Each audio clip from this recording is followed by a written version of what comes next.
Good evening and welcome back to Ladybug Grace, or for the first time, so you experience that I'm currently reading through the Bible, currently in the book of Ezekiel. But before we begin our next chapter, our prayer. Father, as I read and receive your word, may it deeply be rooted in me, so when difficulty comes, it will be your word that encourages and strengthens me. Amen. We're going to start at chapter 38 today. A message for Gog. This is another message that came to me from the Lord. Son of man, prophecy against Gog of the land of Magog. Or maybe his name is Gog. The prince who rules over the nations of Mish and Tubal. Give him this message from the sovereign Lord. Gog, I am your enemy. I will turn you around and put hooks into your jaws to lead you out to your destruction. I will mobilize your troops and cavalry and make you a vast and mighty horde, all fully armed. Persia, Ethiopia, and Libya will join you, too, with all their weapons. Gomer and all its hordes will also join you, along with the armies of Beth Togarmah from the distant north and many others. Get ready, be prepared. Keep all the armies around you mobilized, and take command of them. A long time from now, you will be called into action. In a distant future, you will swoop down on the land of Israel, which will be lying in peace after her recovery from war and after the return of her people from many lands. You and all your allies, a vast and awesome horde, will roll down on them like a storm and cover the land like a cloud. This is what the sovereign Lord says. At that time, evil thoughts will come to your mind, and you will devise a wicked scheme. You will say, Israel is an unprotected land filled with unwalled villages. I will march against her and destroy these people who live in such confidence. I will go to those once desolate cities that are again filled with people who have returned from exile in many nations. I will capture vast amounts of plunder and take many slaves, for the people are rich with cattle now, and they think the whole world revolves around them. But Sheba and Dedan and the merchants of Tarshish will ask, Who are you to rob them of silver and gold? Who are you to drive away their cattle and seize their goods and make them poor? Therefore, son of man, prophesy against Gog. Give him this message from the sovereign Lord. When my people are living in peace in their land, then you will rouse yourself. You will come from your homeland in the distant north with your vast cavalry and your mighty army, and you will cover the land like a cloud. This will happen in the distant future. I will bring you against my land as everyone watches, and my holiness will be displayed by what happens to you. Then all the nations will know that I am the Lord. This is what the sovereign Lord says. You are the one I was talking about long ago, when I announced through Israel's prophets that in the future days I would bring you against my people. But when Gog invades the land of Israel, says the sovereign Lord, my fury will rise. For in my jealousy and blazing anger, I promise a mighty shaking in the land of Israel on that day. All living things, all the fish, birds, animals, and people, will quake in terror at my presence. Mountains will be thrown down, cliffs will crumble, walls will fall to the earth. I will summon the sword against you throughout Israel, says the sovereign Lord. Your men will turn against each other in mortal combat. I will punish you and your hordes with disease and bloodshed. I will send torrential rain, hailstone, fire, and my burning sulfur.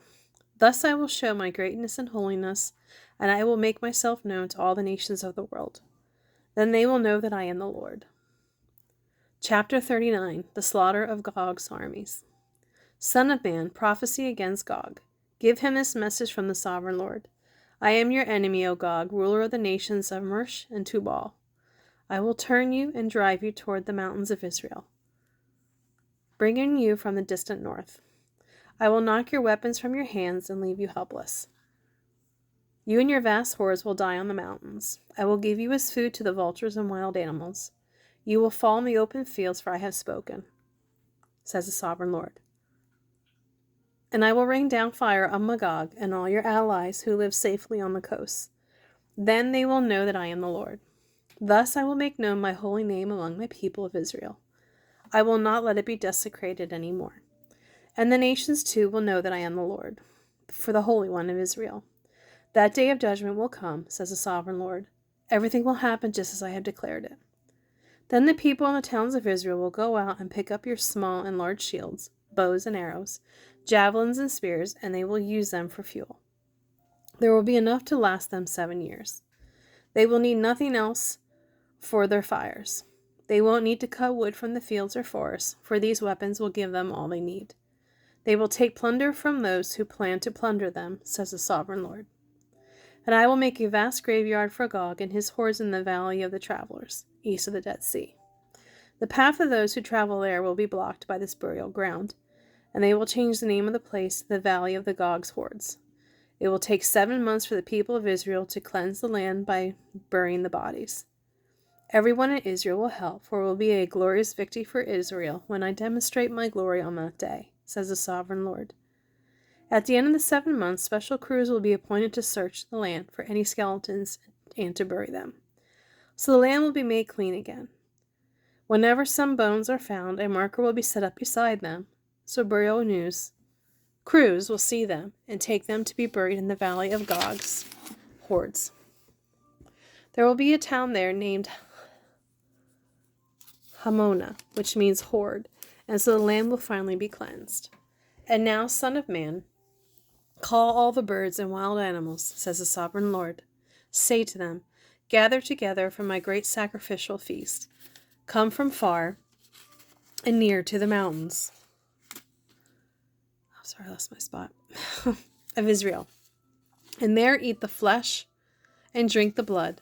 Eat the flesh of mighty men and drink the blood of princes as though they were rams, lambs, goats, and fat bulls of Bashan. Gorge yourself with flesh until you are glutted. Drink blood until you are drunk. This is the sacrificial feast I prepare for you. Feast at my banquet table. Feast on horses, riders, and valiant warriors, says the sovereign Lord. Thus I will demonstrate my glory among the nations. Everyone will see the punishment I have inflicted on them and the power I have demonstrated. And from that time on, the people of Israel will know that I am the Lord their God. The nations will then know why Israel was sent away to an exile. It was punishment for sin, for they acted in treachery against their God. Therefore I turned my back on them and let their enemies destroy them. I turned my face away and punished them in proportion to the vileness of their sins. Restoration for God's people. So now the sovereign Lord says, I will end the captivity of my people. I will have mercy on Israel, for I am jealous for my holy reputation. They will accept responsibility for their past shame and treachery against me after they come home, to live in peace and safety in their own land. And then no one will bother them or make them afraid. When I bring them home from the lands of their enemies, my holiness will be displayed to the nations. Then my people will know that I am the Lord their God, responsible for sending them away to exile and responsible for bringing them home. I will leave none of my people behind, and I will never again turn my back on them, for I will pour out my spirit upon them, says the sovereign Lord. I'm going to end it here tonight because, chapter 40 is quite long, and I'll pick up there tomorrow. So I hope you're having a great day and a blessed day, whatever day you're listening to this. And until tomorrow, goodbye.